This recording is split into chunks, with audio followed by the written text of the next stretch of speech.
Assalamualaikum warahmatullahi wabarakatuh. Baik, saya akan melanjutkan hasil resum ketiga tentang pengembangan dan pengolahan nilai hasil belajar.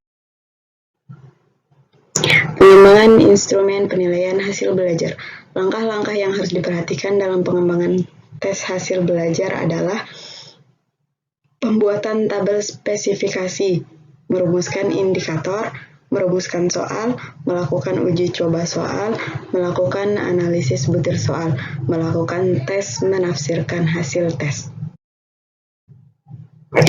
Analisis hasil tes belajar. Untuk menganalisis hasil tes belajar, ada beberapa teknik analisis yang dapat digunakan baik secara statistik maupun non-statistik. Salah satu cara menganalisis hasil tes adalah dengan menilai tes yang kita buat sendiri yang dilakukan sebelum atau setelah tes ini diberikan kepada siswa. Cara-cara menganalisis hasil tes belajar yaitu analisis tingkat kesukaan, analisis daya pembeda soal, analisis pola jawaban soal, analisis validitas tes. Pengolahan nilai hasil belajar. Pemberian skor dan nilai. Alat evaluasi tes digunakan untuk menilai kompetensi siswa pada aspek kognitif dan sebagian psikomotorik. Untuk aspek kognitif, tes dibedakan antara tes objektif dengan tes subjektif atau esai. Pemberian skor dan nilai terhadap alat evaluasi non-tes. Alat evaluasi non-tes digunakan untuk menilai kompetensi siswa pada aspek efektif atau sikap, yaitu dengan menggunakan observasi, angket, dan jurnal. Non-tes juga digunakan untuk menilai aspek kompetensi psikomotorik. Pengolahan hasil penilaian unjuk kerja atau praktik. Pelaksanaan program tindak lanjut. Program remedial. Pengertian remedial. Bagi peserta didik yang tidak mencapai kriteria ketuntasan minimal atau KKM, maka diberikan tindak lanjut untuk program remedial. Pelaksanaan program remedial. Dalam melaksanakan program pembelajaran remedial, ada beberapa hal yang harus diperhatikan di antaranya. A. Program remedial dapat dilaksanakan melalui bimbingan secara program perorangan. B. Pembimbingan diberikan secara berkelompok.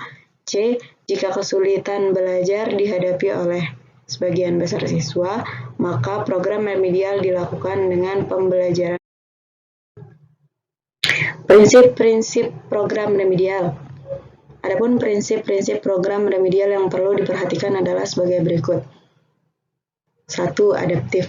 Guru harus menyesuaikan metode dan media pembelajaran sesuai dengan gaya tangkap, kesempatan, dan gaya belajar masing-masing. Interaktif. 2. Interaktif. Bersikap interaktif dengan keaktifan pendidik untuk secara intensif berinteraksi dengan peserta didik dan memonitoring terhadap kemajuan belajar peserta didik. 3. Menggunakan berbagai macam metode pembelajaran dan penelitian. 4. Pemberian umpan balik sesegera mungkin. 5. Menggunakan berbagai metode pembelajaran dan metode penilaian yang sesuai dengan karakteristik peserta didik. Adapun langkah-langkah program remedial. Menganalisis kebutuhan, yaitu mengidentifikasi kesulitan atau permasalahan pembelajaran. Menyusun perencanaan berdasarkan permasalahan pembelajaran, yaitu memperbaiki rencana pembelajaran. Melaksanakan program remedial. Melaksanakan penilaian untuk mengetahui keberhasilan peserta didik.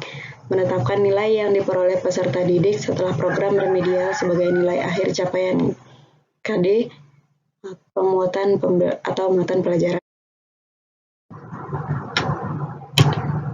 Penunjang keberhasilan pelaksanaan pembelajaran remedial yaitu mengenal peserta didik yang mengalami kesulitan belajar, memahami faktor-faktor penyebab kesulitan belajar dari dalam dan luar diri peserta didik.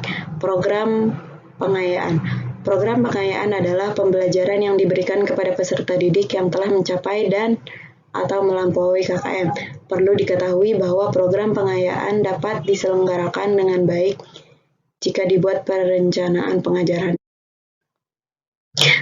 Adapun langkah-langkah sistematis dalam mengidentifikasi kelebihan kemampuan siswa dan memberikan treatment pembelajaran pengayaan adalah sebagai berikut: belajar kelompok, belajar mandiri, pembelajaran berbasis tema, pemadatan kurikulum.